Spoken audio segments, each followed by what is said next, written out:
क्या कहेंगे, किस प्रकार का आंदोलन था, क्या मांग है?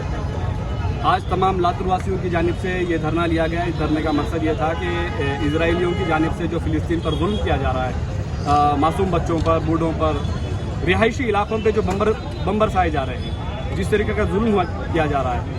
कल तक की रिपोर्ट है कि 6,779 फ़िलिस्तीनियों का कत्लेआम हुआ। हमारे देश के पास G20 की प्रेसिडेंसी है। हमारे देश ने इसमें हस्तक्षेप करते हुए इस हरकत को रोकना चाहिए। दुनिया इसको वार कह रही है, हम इसको जेनोसाइड कहेंगे, क्योंकि वार दो मुल्कों के बीच होता है, वार दो फौजियों के बीच होता है। लेकिन ये जो अत्याचार हो रहा है ये रिहायशी इलाकों पर हो रहा है, निहत्ते फिलिस्तीनियों पर हो रहा है। और आप और हम तमाम जानते हैं कि दुनिया के तकरीबन देशों ने इन यहूदियों पर जुल्म किया। 17वीं सदी में ईसापुर के राजा ने 1.5 लाख यहूदियों का कत्लेआम किया। उसके बाद इंग्लैंड, फ्रांस, पुर्तगाल और कई देशों ने यहूदियों पर जुल्म किया। हिटलर ने 1941 से 1945 तक 60 लाख यहूदियों का कत्लेआम किया।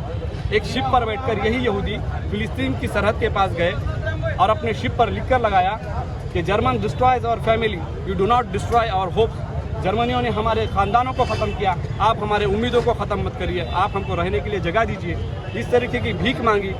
फिलिस्तीनी मुसलमानों ने उन पर रहम किया, उनको रहने के लिए घर, खाना, सारे इंतज़ाम उनके किए। लेकिन आज वही इजरायली, वही यहूदी उनके एहसान का एहसान फरामोशी कर रहे हैं।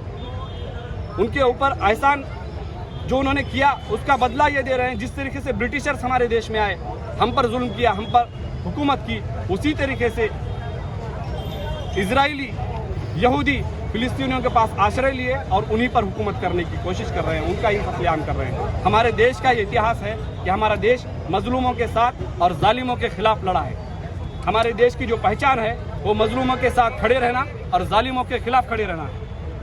तो ये पहचान हमारे देश की है। और हमारे देश का जो स्टैंड है, आज़ादी से लेकर अब तक अगर आप देखेंगे तो हमारे देश का स्टैंड फिलिस्तीन के साथ है। पूर्व प्रधानमंत्री अटल बिहारी वाजपेयी ने कहा था कि अरबों की जिस भूमि पर इजराइल कब्जा करके बैठा है, इजराइल को वो भूमि खाली करनी होगी।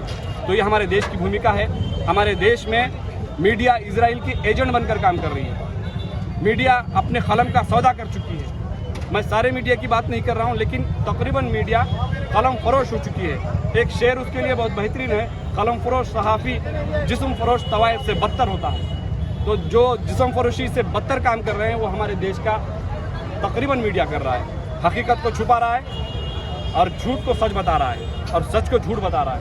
तो इसकी हम निंदा करते हैं। हमारे देश से, देश के प्रधानमंत्री से ये गुजारिश करते हैं कि जो फर्स्ट एड फिलिस्तीन को पहुंचाया जा रहा है, इजराइल उसको बॉर्डर पर ही रोक रहा है, तो उस एड को भी वहां पहुंचाना चाहिए और हमारे देश ने इसमें हस्तक्षेप करके इसको रोकना चाहिए।